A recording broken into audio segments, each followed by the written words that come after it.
Hi అండి, అందరికీ నమస్కారం. నేను మీ విశ్వసాయి. అసలు ఏం జరుగుతుందండి? అసలు ఏమనుకుంటున్నారు మీ అందరూ? రకరకాలుగా ట్రోల్ చేస్తున్నారు, రకరకాలుగా మీడియా వాళ్ళు రకరకాల ఇష్టం వచ్చినట్టు ఉన్నది లేనిది ఏది పడితే అది రాస్తున్నారు. అసలు ఏమనుకుంటున్నారు? నేను ఆల్రెడీ క్లియర్గా చెప్పాను కదండి, మేము తప్పు చేశాము. ఆ తప్పు ఏంటి? మేము ఎమోషనల్గా కనెక్ట్ అయ్యాము అని చెప్పాను. ఎమోషనల్గా కనెక్ట్ అవ్వడం మీ దృష్టిలో ఏమనుకుంటున్నారండి? అసలు ఆ రోజు అక్కడ ఏం జరిగింది? మీకు తెలిసిన 10% మాత్రమే, 90% మీకు తెలియదు. ఆ రోజు ఏం జరిగిందో మీ అందరి ముందు నేను పెట్టబోతున్నాను. ఆ రోజు మార్నింగ్ నాకు షూట్ ఉంది. ఎర్లీ మార్నింగ్ 5:30 కల్లా మేము లొకేషన్కి స్టార్ట్ అయిపోతాం. నేను 4:15కి నా రూమ్లో లేచాను. ఆ టైంకి అసిస్టెంట్ అనే అతను నా వాష్రూమ్లో ఉండటం జరిగింది. నేనేం చేశాను? నేను మాధురి రూమ్కి వాష్రూమ్ యూజ్ చేసుకోవడానికి నేను వెళ్ళాను. ఆ టైంకి నాకు మాదిరిగా లీనియన్స్ ఉంది. మీకు ఆల్రెడీ చెప్పాను కదా, మేము ఎమోషనల్గా కనెక్ట్ అయ్యామని చెప్పి. నాకు మాదిరిగా లీనియన్స్ ఉంది కాబట్టి నేను ఆ రూమ్కి వెళ్ళి డోర్ నాక్ చేశాను. ఆమె రూమ్ డోర్ ఓపెన్ చేసింది. ఆమె రూమ్ డోర్ ఓపెన్ చేసి నేను డైరెక్ట్గా వాష్రూమ్కి వెళ్ళిపోయాను. ఆమె క్యాజువల్గా ఆమె రూమ్ డోర్ లాక్ కూడా చేయలేదు. రూమ్ డోర్ ఓపెన్లోనే ఉంది. ఆమె క్యాజువల్గా బెడ్ మీద కూర్చొని ఫోన్ యూజ్ చేస్తుంది. అదే టైంకి మా వైఫ్ వాళ్ళకి ఎవరో రాంగ్ గైడెన్స్ ఇచ్చారు, ఎవరో అనుమానాస్పదంగా ఏదో చెప్పారు. ఆ టైంకి సేమ్ రూమ్కి వచ్చింది. రూమ్ డోర్ ఓపెన్లోనే ఉంది.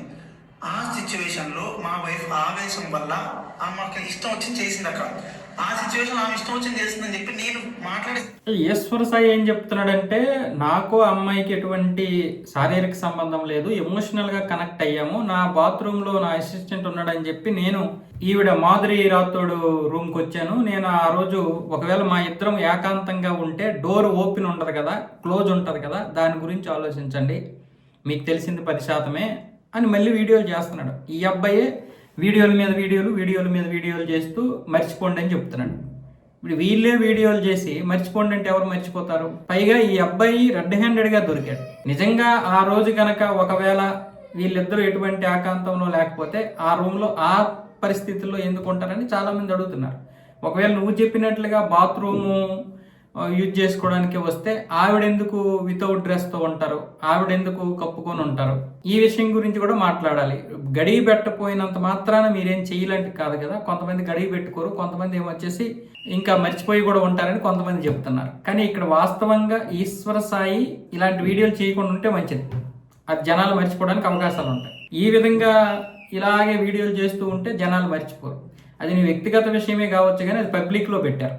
పబ్లిక్లో పెట్టిన తర్వాత పబ్లిక్ మాట్లాడుకుంటారు. అది ఏ విషయం వచ్చినా ఇక అది మాట్లాడుతూనే ఉంటారు. ఇంకొక విషయం వచ్చినంత వరకు లేదా ఒక నెల రోజుల వరకు ఈ విషయం గురించి అలా మాట్లాడుతూ ఉంటారు. నువ్వే వీడియోలు చేయకుండా ఉండాలి. ఈ విషయాన్ని అటు మాధురికి కూడా ఇతను క్షమాపణలు చెప్తున్నాడు. నా వల్ల తప్పు అయిపోయింది, నా వల్ల నీ జీవితం నాశనం అయిపోయింది అని చెప్పి. అటువైపు భార్య కూడా ఈ మాధురికి క్షమాపణలు చెప్పలేదు, కానీ ఇక ఆవిడ జీవితాన్ని ఆవిడ చూసుకోవాలి. ఆ రోజు నేను చేసిన దానికి ఒకవేళ ఆవిడకి నష్టమైతే నష్టం రావచ్చేమో, కానీ నా భార్యగా నా వైపు కూడా ఆలోచించండి. మొదటి నుంచి కూడా ఈ అమ్మాయి వచ్చిన తర్వాత నా మీద ప్రేమ తగ్గింది మా ఆయనకి. పైగా నాకు దూరంగా ఉంటున్నాడు, నాకు ఒక చిన్న కొడుకు ఉన్నాడు. మరి నేను ఎట్లా బ్రతకాలి? పెళ్ళి అయిపోయినటువంటి ఒక మగాడు వెనక అలా పడుతుంటే ఒక జీవితం నాశనం అయిపోద్ది కదా అన్న విధంగా భార్య కూడా మాట్లాడింది. మరి ఆవిడ ఆవేదనలో కూడా అర్థం ఉంది. ఆవిడ తర్వాత జరిగింది ఏదైనా కావచ్చు, కానీ ఒక భార్య ఏదైనా చేయరాని చేస్తే మనం ఏ విధంగా అయితే మొత్తం దారుణంగా వెళ్ళిపోతాం. అవసరమైతే ఆత్మహత్య కూడా చేసుకుంటారు మగాడు. మరి అలాంటప్పుడు మగాడు చేస్తే మాత్రం ఊరుకుంటారా? వాళ్ళంత తిరిగి వెళ్ళకపోయినా ఎవరి భర్త వాళ్ళ దగ్గర ఉండాలని వాళ్ళ భార్యలు కోరుకుంటారు. అలాంటప్పుడు నువ్వు చేసింది తప్పే కదా. అలా ఒకరు బాత్రూమ్ యూజ్ చేయడం ఏంటి? మీ అసిస్టెంట్ ఉంటే ఓ 10 నిమిషాలు వెయిట్ చేయాలి, దానికి పెద్ద ఇదేంటి? ఇదంతా కూడా నమ్మడానికి అంటే నమ్మశక్యం కాని విధంగానే ఉంది. పైగా నువ్వే వీడియోల మీద వీడియోలు చేసి గుర్తు చేస్తున్నావు అందరికి.